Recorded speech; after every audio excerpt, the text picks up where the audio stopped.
त्यांच्या लग्नाला 13 वर्ष झाले. ओके. जेव्हा लग्न झालं, ब्रदर होते 26 वर्षाचे, सिस्टर होत्या 24 वर्षाच्या. 13 वर्षामध्ये कधीच त्यांना गर्भधारणा राहिली नाही. तर ते म्हणतात की 10 वर्षापूर्वी त्यांच्या नातेवाईकांनी आपल्या चर्चविषयी त्यांना माहिती दिली आणि 10 वर्षापासून आपल्या चर्चला ते येऊ लागले. ते म्हणतात की जसं तुम्ही आता वचनात सांगितलं, गोळ्या खा पण परमेश्वरावर विश्वास ठेवा. ते कार्य त्यांनी चालू ठेवलं होतं. 7-8 दवाखाने झाले, डॉक्टरांचे चेकअप चालू होतं, पण त्यांना गर्भधारणा राहिली नाही. तर ते म्हणतात की आम्ही IVF देखील केलं, ते देखील फेल झालं. आणि परमेश्वराने त्यांची प्रार्थना ऐकली.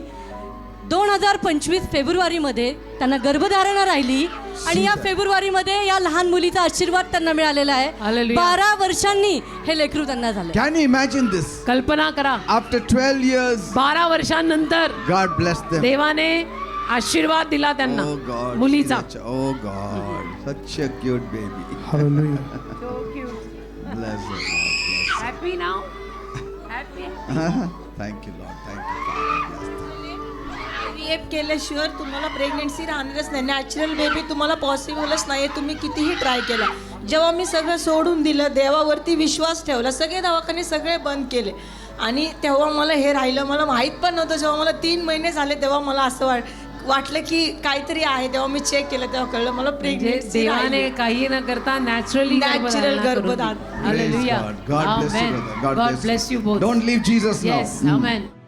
हा भाऊ सांगतो की तो 24 तास नशेमध्ये असायचा, घरी भांडणं करायचा, चोऱ्या करायचा, आईकडनं बहिणीकडनं भांडून पैसे घेऊन दारू प्यायचा, तंबाखू खायचा, सगळी व्यसनं करायचा. 20 वर्ष त्यांनी दारूचं व्यसन केलं.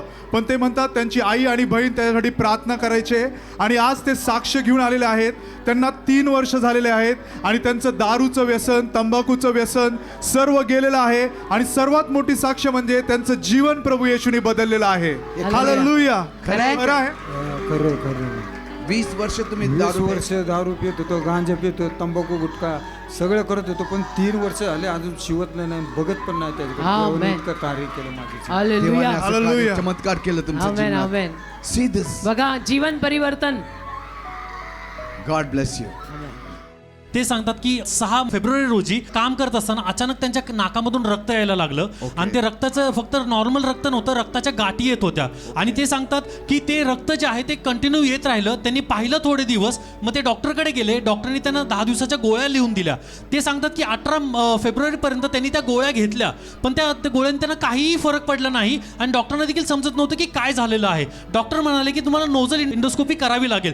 ते म्हणतात की ते देखील त्यांनी केलं, तरी देखील त्यांना डॉक्टरना कळालं नाही की काय प्रॉब्लेम आहे एक्झॅक्टली. पण ते रक्त जे आहे 2-2 दिवसांनी ते रक्त तसं येतच होतं. आणि ते सांगतात मी प्रभूला धरून राहिले, प्रभूकडे प्रार्थना करत होते आणि परमेश्वराने चमत्कार केला. मार्च महिन्यामध्ये जसं ते चर्चला आले, प्रभूला प्रार्थना केली त्यांनी रविवारी. ते सांगतात की परमेश्वराने 18 मार्च रोजी मला पूर्ण आरोग्य दिलं. त्यावेळेसपासून आतापर्यंत कुठलाही रक्ताचा त्रास नाहीये, कुठलाही पेन नाहीये, काही समस्या नाही. मग ते सर्व गौरव फक्त आणि फक्त प्रभू येशूच्या नावाला देत आहेत. हालेलुया. हालेलुया. आमेन.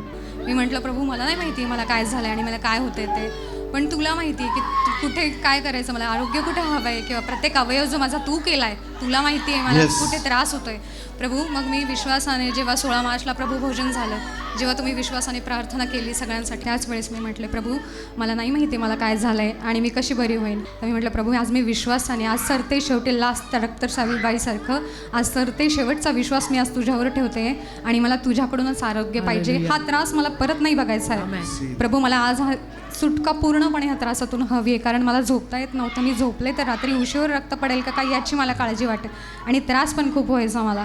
तर मी म्हटलं मला नाही माहिती आहे प्रभू, पण आता तू मला आरोग्य दे. आणि खरंच ही वेदी खूप जिवंत आहे आणि तुमचा शब्द म्हणजे जीवन आहे पास्टर.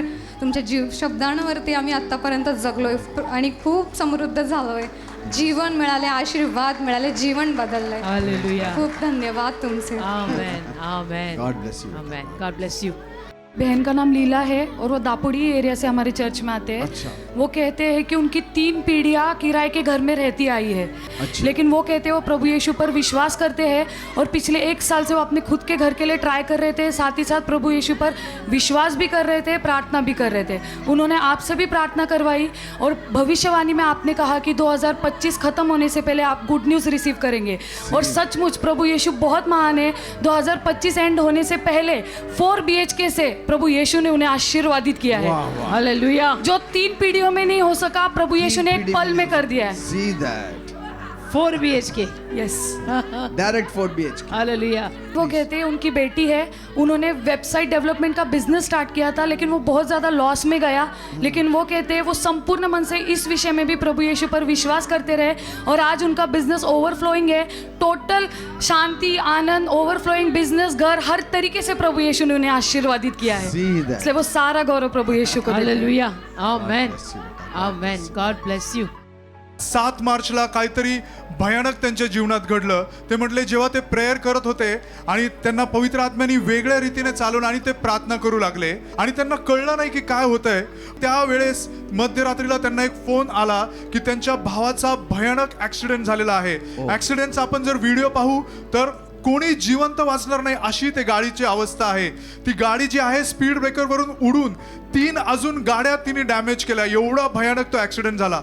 पण ते म्हणतात त्या दिवशी माझी जी प्रार्थना मी पेरली होती, ते म्हणतात की देवबापाने त्यांच्या भावाला थोडीशीच खरोच आली, जास्त काही झाला नाही मोठा अपघात, आणि ते म्हणतात की त्यांचा भाऊ व्यवस्थित आहे आणि देवबापाने ते भयानक परिस्थितीतनं त्यांना सहज सोप्यारित्या काढून घेतलेला आहे. म्हणून सर्व गौरव ते प्रभू येशूला देतात. आपल्याकडे व्हिडिओ असेल तर आपण व्हिडिओ स्क्रीन कडे बघूया पास्टर.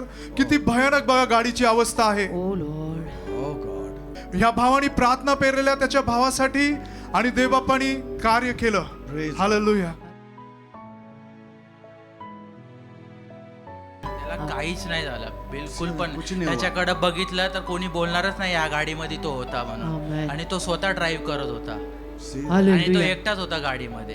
अर्ध्या रात्रीला 3-3:30च्या दरम्यान झालेली घटना आहे. How wonderful God is. किती चांगला देव आहे And आपला. because He is very faithful, कारण की हा मुलगा फार विश्वासू आहे. He is always there to support us. आम्हाला आधार द्यायला ही मुलं असतात ना, ह्या मुलांपैकी हा एक मुलगा आहे. He works in the security for us. Security team मध्ये काम करतो हा आमच्या. Praise God. ते म्हणतात गेल्या 2 वर्षापूर्वी ते त्यांचं स्वतःचं गॅरेज आहे, त्या गॅरेजमध्ये नुकसान झालं आणि त्यांना त्यांचं सोनं जे आहे 5 तोळे सोनं त्यांनी गहाण ठेवलं. आणि 2 वर्ष झाले ते प्रयत्न करतात की कुठे लोन झालं काही झालं तर आपल्याला ते सोनं काढून घेता येईल, परंतु त्यांना कशातच यश येत नव्हतं. ना लोन होत होतं, ना पैसे मिळत होते, त्यांचा व्यवसाय व्यवस्थित चालू नव्हता. ते म्हणतात 1 महिन्यापासून जेव्हा तुम्ही शनिवारच्या सभेमध्ये सांगता की तुमचं जे काही गेलेलं आहे प्रभू तुम्हाला परत देणार आहे, ते वचन हे जे ब्रदर आहेत त्यांना स्पर्श झालं आणि ते क्लेम करू लागले. ते म्हणतात की ते वचन मी स्वीकारलं आणि मी प्रभूला म्हटलो की प्रभू तू माझं जे गेलंय ते मला तू परत दिलं तर पिंपळे गुरव या ठिकाणावरून आम्ही दोघं पण नवरा बायको चालत येऊ. ते म्हणतात आज 1 महिन्यामध्ये प्रभूने सगळी परिस्थिती बदलून टाकली आहे. 5 तोळे सोनं परत मिळालं, नवीन सोनं बनवलं, आणि ते म्हणतात की आज जे प्रभूला वचन दिलं होतं हे दोघं मुलांना घेऊन पिंपळे गुरवरून चालत आलेत. He is in tears man. Young man is crying. काय सांगायचं तुम्हाला? धन्यवाद. मागच्या शनिवारी बोलले होते ते कम्प्लीट झालं. कंप्लीट झालं सगळं. देवाला धन्यवाद. We are so happy for you. They came walking all the way. God bless you. चालत चालत आले आज. God bless you.